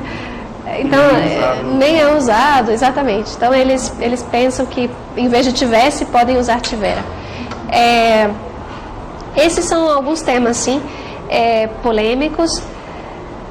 Em termos de aprendizagem, é claro que isso em princípio, causa um pouco mais de dificuldade, mas eles conseguem entender sem problema.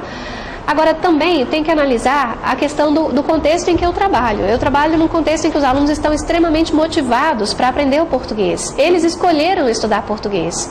E como eles escolheram e vai ser a língua de trabalho deles, é uma ferramenta de trabalho, todas essas questões que são polêmicas são coisas que se tornam desafios para eles mesmos e eles resolvem os problemas com bastante facilidade. A diferença de dar aulas de português e usar alguns termos gramaticais que nós, por, não sei, acomodação, por mal... às vezes, por não saber como explicar direito, nós usamos alguns termos gramaticais quando vamos dar aula para pessoas que não têm conhecimento das regras gramaticais. E isso causa uma grande confusão na aula. Termina sendo mais difícil do que falar, a estrutura é assim. Era melhor não usar nenhum termo gramatical para explicar a estrutura. Portanto, lá, eu posso sim falar com eles que esse termo aqui é um advérbio. E esse advérbio pode se transformar em uma oração. E aí eles vão entender esses conceitos e vão saber como contrastar com a própria língua. Nessa disciplina de gramática contrastiva, nós fazemos realmente contraste, tradução inversa, fazemos de tudo para eles trabalharem a língua e perceberem esses aspectos que foram selecionados para a disciplina. Mas em outras matérias, como língua portuguesa, será que de vez em quando não é melhor usar uma palavra em espanhol para facilitar as coisas? Não, a minha experiência mostra que não é necessário. Se for realmente necessário, rapidinho eles mesmos dão um exemplo entre eles. Às vezes a gente fala uma expressão, usa uma frase e eles ficam olhando, alguém mais espertinho, em espanhol você diz assim. É um recurso para eles, exatamente. Então eles já aprendem isso como técnica de aprendizagem, como uma uma estratégia de aprendizagem. Então é basicamente assim. Realmente tem os temas polêmicos. O infinitivo é um causador de problemas eternos. Para brasileiro também, não tem regra. O novo acordo ortográfico com os seus empregos do hífen, isso também é algo que causa polêmica. Lá são poucas palavras que são substantivos compostos que usam com o hífen. Então o emprego do hífen é algo difícil. A leitura de textos como da literatura brasileira, que nós fomentamos em sala de aula. Leem Clarice Lispector, Machado de Assis, leem sim Guimarães Rosa, sim, Jorge Amado. Isso é muito difícil. Depende do ponto de vista, não? É melhor que o professor não faça esse julgamento e que peça que os alunos leiam e depois peça dos alunos aquilo que ele sabe que os alunos são capazes de fazer com essa leitura. Não exigir uma tese sobre Machado de Assis ou sobre Bentinho e Capitu ou coisas do tipo. Então dá para fazer, sim. Só queria complementar aqui. Nós temos uma turma de dominicanos para começar, tem umas aulas reservadas para você, então você vai poder. Você vai poder exercitar essa... Não usar o espanhol com eles, é a única dica que eu... Porque dando aula de espanhol o dia inteiro. É difícil. Quando usar, no caso específico dos dominicanos, né, eles vieram para fazer mestrado aqui. Então eles estão muito empenhados em interagir em português, inclusive entre eles. Então acho que vai ser uma experiência boa. E é uma turma homogênea. Eles estão instruídos por mim, repelir o espanhol. Ela é a mãe de 2, ela adotou 2. É só ficar no país deles Então eles têm uma motivação para interagir um pouco. Verdade é essa. E isso tem que ser dito para eles. Eles têm um contexto de imersão, são 2 anos, eles podem voltar bilíngues, isso vai fazer toda a diferença no profissional para eles. Então é um estímulo, né? Apesar de a gente ter o módulo de gramática no curso, etc., mas é como um apoio mesmo para ele se comunicar. Né? Meu nome é Alessandra, eu sou professora de português. Eu tenho uma dúvida já em relação a essa questão do PNL, que está me instigando muito, que é a questão do material. Né? Então, assim, como vocês pesquisaram, como vocês conseguiram chegar para elaborar esse material, assim, em alguns momentos específicos, como você falou do verbo, né? Por exemplo. Ele é mais importante naquele momento, a tradução pronominal é mais importante, pronomes pessoais são mais importantes. Entendi. Então, como é que vocês fizeram essa escolha dentro do seu contexto, né? Entendi. Olha só, nós temos os programas das disciplinas. Os programas das disciplinas foram todos revisados logo que eu cheguei, porque havia coisas absurdas, do tipo até mesmo textos da área de formação de professores de português. Para que vocês vejam a situação em que eu encontrei o curso quando eu entrei, não havia nenhum professor de português. O curso era dado por pessoas autônomas, psicólogos, uma outra que era formada em turismo, ou seja, pessoas sem nenhuma noção do que era ensinar português.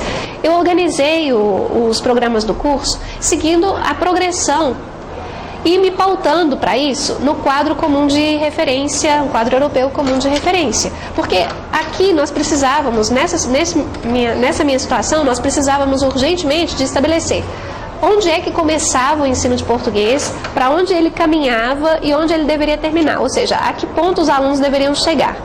Para isso, nós estamos estabelecendo, então, esses parâmetros dentro do quadro comum de referência, porque lá se descreve muito bem o que é um nível A1, nível iniciante, um A2, B1, B2, C1, C2. E tudo aquilo que esses alunos são capazes de fazer, ou seja, funcionando na língua. Além disso, para que essas funções, para que eles pudessem cumprir essas funções de comunicação na língua, nós estabelecemos, de acordo com a experiência de usar livros didáticos, o que era melhor em determinado momento. Os livros didáticos nos dão também essa orientação, por isso todos são muito bons e ao mesmo tempo todos não servem para nós. Mas todos são muito bons porque eles têm também uma progressão, e essa progressão é o que nós precisamos para constituir as nossas unidades didáticas. Se eu sei que no nível 1 o aluno precisa aprender a cumprimentar, a perguntar, a apresentar o colega, apresentar a si mesmo, falar sobre sua família, eu estabeleço dentro dos conteúdos gramaticais aquilo que vai apoiá-lo a desempenhar essas tarefas, essas funções comunicativas. E aí nós fomos revisando, então nós temos os programas. Os materiais são criados de acordo com esses programas. O programa existe para que no nível 1 o aluno aprenda o presente, do indicativo, os pronomes, mas o programa não está descrito em termos gramaticais, o programa está descrito em termos de funções. E aí a gramática vem para apoiar essas funções, está logo abaixo. Nós tentamos dar um enfoque para as funções e não para a gramática, mas no final, é claro que na aula nós passamos sim, verbos no presente, complete a frase, é importante completar, é importante cortar, coloque aqui com o seu colega, faça a entrevista de trabalho com o seu colega, apresente para o colega, grave, ou seja, tudo aquilo que faz parte da dinâmica de uma aula de língua, nós fazemos em sala de aula também. E fazemos até o nível 7. Eu posso te contar que o nosso problema não é o nível básico, O nível intermediário mais ou menos, mas o nível principal lá de problema é o nível avançado. É quando os alunos já sentem que têm tanta segurança em escrever textos como esse que eu apresentei, ou já falam no nível tão bom de português, que eles mesmos já se consideram, porque eles percebem que estão conversando como nós, ou eles são capazes de fazer coisas que antes não faziam, como escutar uma entrevista, ver uma cena de novela ou algo assim. E aí a nossa complicação, porque o que fazer com esses alunos, já que até mesmo o interesse deles pelas aulas diminui bastante.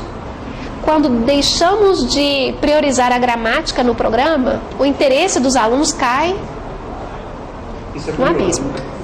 Se você diz que o conteúdo gramatical já foi todo visto, mas como assim todo visto? Sempre tem alguma coisa. Sempre tem alguma coisa e nós repetimos esses detalhes porque sabemos que é necessário, porque sabemos que eles não têm segurança ainda, trabalhamos de diferentes maneiras, mas aí já se perde o interesse, porque já não é o conteúdo novo, é uma abordagem nova, um conteúdo que eles já sabem.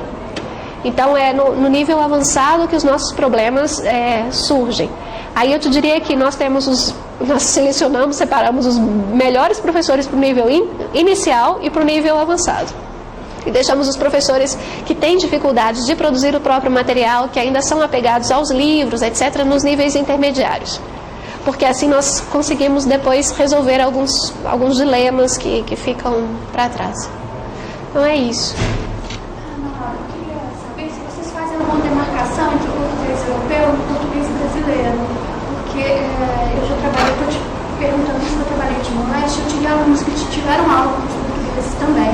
Então eu tive o cuidado de estudar a gramática portuguesa para apresentá-la. Essa aqui é a forma que os brasileiros falam e está desse jeito da gramática portuguesa, e no português do Brasil e esse no português de Portugal. Porque muitas vezes eu fui questionada e comecei a perceber também que eles começavam a apontar que existiam divergências, algumas divergências e diferenças. Exato. Então eu tive esse cuidado para poder fazer essa diferenciação com eles. E eu queria saber se vocês têm esse cuidado ou não. Temos. E já é direcionado Não, temos sim. do Brasil. Sim, temos. Olha só, quando eu entrei lá no ano 2008, havia uma leitora portuguesa, uma professora brasileira, que atualmente é a leitora na Universidade Católica.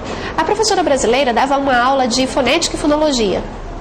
A leitora dava aula de língua portuguesa 1, língua portuguesa 2. Quando os alunos chegavam ao curso de fonética e fonologia, dado por uma brasileira, percebiam de imediato que eles não falavam a mesma língua que a professora. E criavam uma barreira e não queriam falar em sala de aula. Porque diziam, não, mas eu tenho português de Portugal. Então, eu também falo português, fale português. Mas essa professora chegou com uma atitude brasileira, chegou com uma atitude de dizer que o que falavam não estava certo, que deveria corrigir. E nesse momento criou-se um grande conflito no curso e nós demoramos 1 ano para que os alunos começassem a entender que a língua era uma só, que havia divergências, havia convergências e que eles deveriam aprender a conviver com as duas, porque eles estavam num lugar privilegiado em que poderiam ter o contato com as duas variantes da língua. Só lá que eles poderiam ter esse contato. Pois bem, passou-se um tempo, 1 ano mais ou menos, chegou outra leitora e ela veio com essa visão que você tem aí. E ela já chegou na aula dela apresentando diferenças entre o que é um pequeno almoço português e o que é um café da manhã brasileiro. Então já na primeira aula, ela estabelecia para os alunos uma apostila que ela mesma, pela experiência dela, tinha feito e entregava para os alunos. Quando eu disser autocarro, vocês vão escutar da professora X a palavra ônibus. E aí tudo se resolveu. E agora nós convivemos harmonicamente e os alunos percebem que nós conversamos e ela usa a variante dela, eu uso a minha, falo ai, ela entende e os alunos percebem perfeitamente. Alguns alunos gostam tanto da variante portuguesa que seguem com o sotaque português até o nível final, mesmo tendo aula de português com a variante portuguesa, lusitana, somente 1 semestre. E o Instituto Camões oferece bolsas para os nossos alunos. Então nós temos sempre 2 alunos por ano que vão a Portugal fazer um curso de 1 ano lá e voltam super felizes. Eu percebia que a grande dificuldade deles era, então qual que é o certo? Qual é o certo? Não tem errado. Vocês falam qual que é o certo. Pronto, é simples. Sim. Nós só conseguimos resolver isso depois de 1 ano. E aí as coisas chegaram num ponto em que agora todos falam. E nas aulas de fonética e fonologia, eu incluí a fonética e fonologia portuguesa a modo de exemplificação. De descrição eu não tenho essa capacidade, mas de exemplificação sim. E aí nós colocávamos e fazíamos transcrições, etc. E aí funcionou muito bem. Você mencionou o total de alunos do curso, né? 340. Dentro de sala de aula, qual é a realidade que o professor tem em termos de alunos para trabalhar com habilidade cognitiva? 22, 25 alunos em cada sala. No nível 1 e no nível 2, ou seja, primeiro ano, as salas são muito cheias. 30 alunos, 32 alunos. Aí são muito cheias porque é a grande novidade, todos os alunos estão juntos, ainda não escolheram língua nenhuma. Mas mesmo tendo essas dificuldades pelo excesso de alunos, nós sim fazemos com que falem, com que escrevam, com que façam entrevistas, venham para frente, apresentem um trabalho. Isso é... Em termos de habilidade, quais são as habilidades que vocês vão apresentar maior dificuldade no nível inicial, por exemplo? É a fala sim, mas também nesses níveis nós não exigimos muito da fala. É um nível em que eles precisam ter o seu período de silêncio, precisam escutar mais antes de produzir. Claro que queremos que repitam algumas estruturas também para saber se está acontecendo algum tipo de aprendizagem. Mas, em princípio, nós pedimos aos professores que maneirem um pouquinho em termos de atividades de fala, de produção oral, para que também não se fossilizem muito rápido. Para a compreensão, em geral, não há grandes dificuldades. A professora leitora de Portugal já percebeu que quando ela começa a aula no nível 1, língua portuguesa 1, primeira aula, se ela começa diretamente em português, no português lusitano, os alunos têm uma estranheza muito grande, porque já escutaram alguma música em português, nem que seja Michel Teló, Maria Cecília Rodolfo, isso chega lá no Chile. Então, eles já escutaram alguma música em português e eles têm outra ideia do que é o português. Aí, se ela começa imediatamente usando a sua variante portuguesa, causa uma ansiedade e os alunos se travam rapidamente. Portanto, ela me convenceu que a técnica dela era melhor, que as primeiras aulas ela usaria mais espanhol que português. E que gradativamente ela ia diminuir o espanhol dela, até que no mês 1 de aula ela já não usava mais o português e os alunos já aceitavam de melhor forma. Porque acontecia assim, um rechaço, uma dificuldade, porque eu não entendo nada do que ela fala, porque ela fala com a boca fechada. E na verdade é uma questão também de boa vontade e de costume, coisas do tipo assim. Então, sim, em princípio é a habilidade oral, aos poucos já não vai ser mais, e sim, a escrita se torna um grande desafio, porque com as técnicas, o aperfeiçoamento da escrita, a carta de leitura, o processo da tradução em si, isso também já se torna um problema, e para que se chegue no nível assim, só depois de 5 anos mesmo. Esse é um aluno de 5º ano que eu apresentei.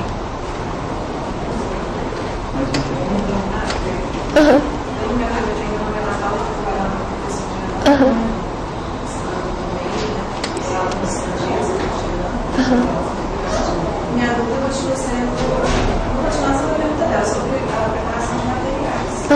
Porque você disse que os alunos eles te dão feedback, Sim. tratamento, Sim. técnicas. Exato. Tem demandas, né? Você colocar uma prova. Daí eu queria saber a respeito dessa adaptação. Se existe, né, a seguindo, sei lá, se fez preparação da aula. Aí você recebeu um feedback negativo, os alunos Falam que queriam um livro em vez de material. Aí eu quero saber como que você consegue lidar com isso no seu dia a dia. Olha, nós estabelecemos já desde o primeiro dia de aula em língua portuguesa 1 que o material que vai ser usado é um material didático, não é um livro didático.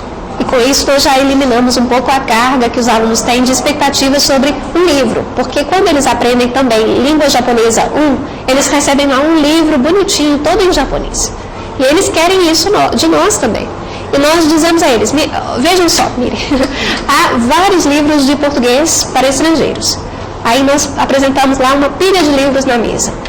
Escolham qualquer um desses, que qualquer um vai ajudar vocês nesse primeiro momento de aprendizagem do português. E o nosso material fica numa apostila, nós enviamos após cada aula para os alunos também, porque sempre tem a questão da novidade, então às vezes não é bom deixar com os alunos. E aí eles aceitam, assimilam bem isso. Apesar disso, de vez em quando a gente escuta assim, mas se nós tivéssemos um livro seria muito melhor. E aí, ao mesmo tempo eu digo, se nós tivéssemos um livro, esse livro não seria vendido em lugar nenhum, seria só nosso. Porque para que nós adotemos um livro, ele tem que ser muito adequado ao perfil e aos objetivos desse curso. E comprar um livro lá no Chile, sendo publicado lá, é um objeto caro. O Chile tem tudo barato. Brasileiros que gostam de comprar, vão para lá para comprar.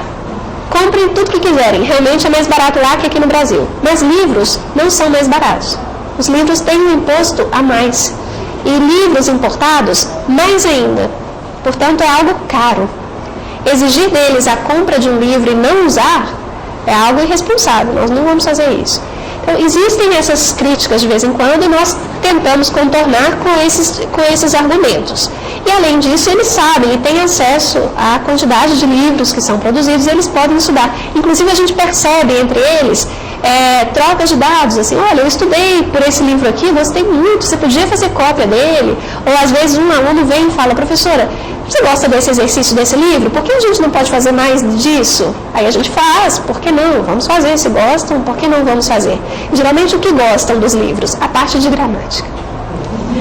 Aí você fala a parte cultural, a parte das piadas, a parte das imagens. Não, gramática. Sim.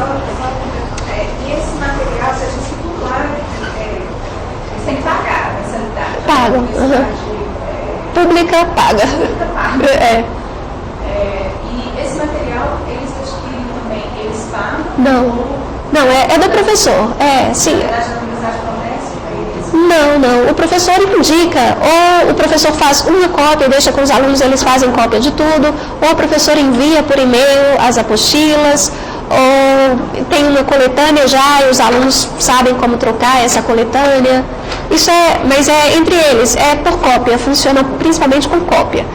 Portanto, o livro Terra Brasil, da professora Regina, nunca tive coragem de colocar em uso em sala de aula. Eu já falei para ela, não tenho coragem de usar seu livro, porque eu não tenho coragem de fazer cópia do livro. Porque eu sei o trabalho que é fazer um material. Eu não tenho coragem de fazer uma cópia do livro dela. Talvez de outro, do Bem-vindo, eu faça cópia sem nem pensar. Mas o dela eu não faço. Então quer dizer que eu não uso? Não. É o livro da minha orientadora, como que eu uso? Falta um minuto para as classes no computador aqui, uma pergunta mais, porque a Ana Laura vai ficar conosco depois, inclusive na hora do intervalo. A gente conversa. Então, por favor, Aparecida. Minha pergunta em relação ao livro, que você está batendo no livro, da experiência que eu tive em curso livre no Chile, as aulas eram muito focadas na gramática. E, assim, aqui que a gente defende muito o uso de tecnologia digital, de mídia digital, no trabalho de língua estrangeira. Aí você falou que o curso da USAT é para formação de produtores. Exato. O curso que forma professores seria o da pedagogia? Da pedagogia, exatamente. Mas pedagogia em inglês, lá só é oferecida a pedagogia em inglês e a pedagogia em língua materna, ou seja, ensino de língua materna como língua materna, nas escolas públicas ou particulares. Formação de professores de português como língua estrangeira não tem. Então, a minha proposta, essa que eu apresentei numa reunião de departamento, depois foi levada à reunião de conselho de faculdade, toda a solenidade que tem, a burocracia que essas universidades exigem para a aprovação de um projeto, é um projeto de extensão. E, por ser extensão, é um projeto pago, os alunos vão ter que pagar, e é de capacitação de professores. Seria já para pessoas que, pelo menos, tenham algum tipo de formação universitária. Não importa se não é na área de ciências humanas, mas pelo menos que cheguem pensando em dar aulas de português, ou já com a experiência, mas sem a formação. E aqui a gente vai tentar mostrar a teoria ligada à prática, como conectar as duas coisas, como produzir uma unidade didática, isso. Na verdade, quando você anunciou a aprovação do curso, no encontro de professores, eu estava lá e houve uma euforia, porque os professores que não atuam em Santiago, querem eles isso. se sentem muito pouco apoiados e preparados, né? Então, É verdade. tomara que esse curso Tomara que funcione. funcione, porque é um curso relativamente rápido, são 72 horas, se não me engano. É 76 à distância, 44 presenciais. É como se fosse um aperfeiçoamento. Aperfeiçoamento. Chega a ser uma especialização, um curso de aperfeiçoamento. Mas que já dá conta de atender uma demanda e ele pode ser, depois ser tratado em outros módulos, Claro, né? sim. A pessoa pode depois fazer outros. Eu acho que é uma iniciativa bem interessante. Sim. E pela reação das pessoas lá, eu achei que já estava em funcionamento. Mas Sim. eu sei da dificuldade, você me relatou. Né? Bom, a gente vai para o intervalo, a gente podia pedir para preparar o lanchinho rapidinho aí. E a Ana Laura vai ficar com a gente Tô aqui. horas, depois vai voltar mês que vem. Converso, sem problema. Obrigada. Então, eu queria agradecer mais uma vez. Obrigada.